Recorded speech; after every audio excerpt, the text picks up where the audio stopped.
What's going on, everybody? Welcome back to the channel. Today got some more pickups to talk about. Get the films and games you want from CeX. It's called CeX, you dick. I sold a bunch of stuff. I picked up a bunch of stuff in return, of course, as you do when you trade in stuff at CeX. You tend to get more stuff. Adding to my 88 films collection, I picked up a film called The Boneyard. Now, I only bought this because it was super cheap. It was like £5. And also, apparently, it is the zombie film that no one has seen. Apparently, according to the back. Interesting zombie film. I'm intrigued. Do like the title. That's a cool title for a zombie film. The Boneyard. Packed with features, as most 88 films tend to be. Yeah, so looking forward to this one. The artwork is the same on the disc, and then you've got somewhat worse reversible art, in my opinion. But the idea that this film has a zombified poodle sounds hilarious. Next up is a film that I've upgraded from DVD to Blu-ray. Still not watched it though, but again, the artwork sold me on this movie. It's a war film I've always wanted to see. I do plan to check it out at some point, and that is Cross of Iron. That artwork is spectacular. This was a bit more than I wanted to pay. This was about £8 in CeX, but I thought I had a voucher, so I just went for it. I thought, screw it, it's there. You don't really see this very often in CeX, so I snagged it. Next up is a kind of a mid to late 2000s horror film that I've never seen, but I've always wanted to check out. It was only like £2, so that is Sorority Row. I believe this is a remake from an 80s movie called... Is it 80s? It could be a 70s horror film. I don't know if it's a 70s or 80s, which is The House on Sorority Row. I'm interested. I'm interested in this movie. All female cast. Could be rather interesting. But let me know if you've seen this one. I think it's a 2009 movie. Really happy to find this one in CeX. Probably one of my favourite Mel Gibson movies in terms of films that he actually stars in. It's just a really fun revenge film, and that is Payback. Always had a good time with this film. Really like it. I think Mel Gibson's really fun and charismatic in this movie, and I always have a good time with it. And to find it on Blu-ray for next to nothing, I think it was like £2.50. Can't argue with that, really. Really good film, and looking forward to revisiting it. I've not seen it in a few years, so it should be a good time. Couple of 4Ks now, because I've not seen this film since it came out, and I fairly enjoyed it in the cinema. The 4K was cheap enough to just go, you know what, I'm going to pick it up, and that is, of course, the remake of It.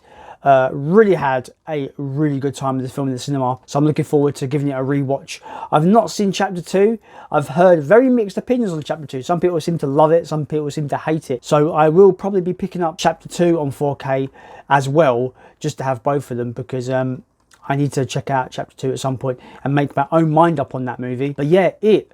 Really good movie. Hopefully it looks good in 4K and it's a reasonable pickup. Next up is a film. It did come with a slip, but as of course with CeX, the stickers absolutely destroyed the slip.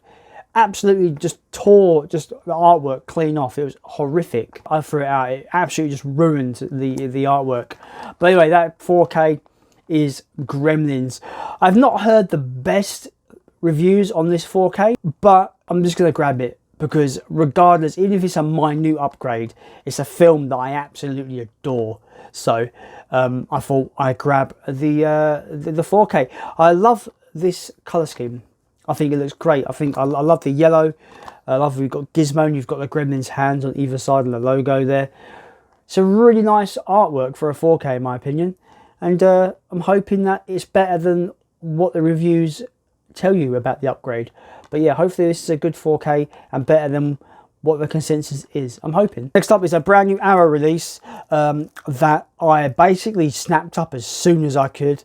It's not a film I've seen, but my friend Jamie Powell put up a little post mentioning this movie and saying how it's pretty much, if you like Malignant and Last Night in Soho, this is along that similar vibe of those films, kind of a giallo slasher of sorts, and that is the film The Last Matinee. It's a Spanish language kind of giallo slasher set in the cinema. That ticks all the boxes for me. I'm all up for that. Really been getting into giallos lately as well. Really looking forward to checking this out. The trailer just sold it immediately to me. The soundtrack sounds awesome and the premise just sounds really fun. So I'm hoping that this delivers in everything that trailer shows, because the trailer really sold me.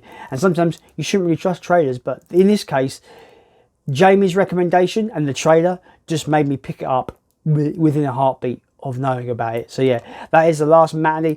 I do have an unboxing for this coming to the channel this week, so look out for that one. Next up, we've got some charity shop pickups, a couple of titles here. Charity, charity, charity. It's a charity. I'm big into my wrestling. For some reason, wrestling DVDs always hold a high price, and when you're reselling them, you can get quite a bit of money back on these. These were 30p each, these DVDs. This is the wrestling one. I only bought this solely because I get £10 in CEX for it. So I've made like 100% of my money back, pretty much. You know, 100%, 1000%, whatever you want to call it. So this will be being traded in and resold, and I'm going to buy something a bit better with the money for that. But yeah, are you a fan of wrestling, guys? Let me know, because I am. I do really enjoy the wrestling. I find it absurdly entertaining, of course, and people can say it's fake and they're acting all they want, but you know, the real wrestling fans know that, and you know, that doesn't stop it for me being super entertaining. But yeah, that is WF Royal Rumble 2000, and it's something I've only bought to resell. And the final pickup was a charity shop pickup. I've heard really good things of this TV series when it came out. I think it's only a mini series, it isn't a full-blown show. I think it was a mini series. I remember a friend of mine back in the day really enjoyed this show for what it was, but I never actually gave it a light of day really. But for 30p, I thought I'd give it a shot, and that is a Generation Kill. I've heard great things, like I said. Apparently it's really good. Military. It's set in the Iraq War. For a mini-series that is very highly regarded, and you're only paying 30p in the charity shop, you're going to pick it up, right? So yeah, that is my last pickup of this video. Generation Kill. Let me know if you've seen this and what you think about it. So that's that, guys. Let me know if there's anything that you like from that haul and that you would pick up as well. And let me know if there's anything that you would recommend me to look out for in CEX and the charity shops in the future. Anything decent that I could grab my hands on for cheap. As always, guys, if you like what you see here and you want to see more, maybe consider becoming a subscriber and maybe subscribe. You'll be notified when I put up a new video, and also it just means the world to me that more people want to rock with this channel. So I really do appreciate it. As always, guys, I have been Jason, and I have got more videos coming to you very soon.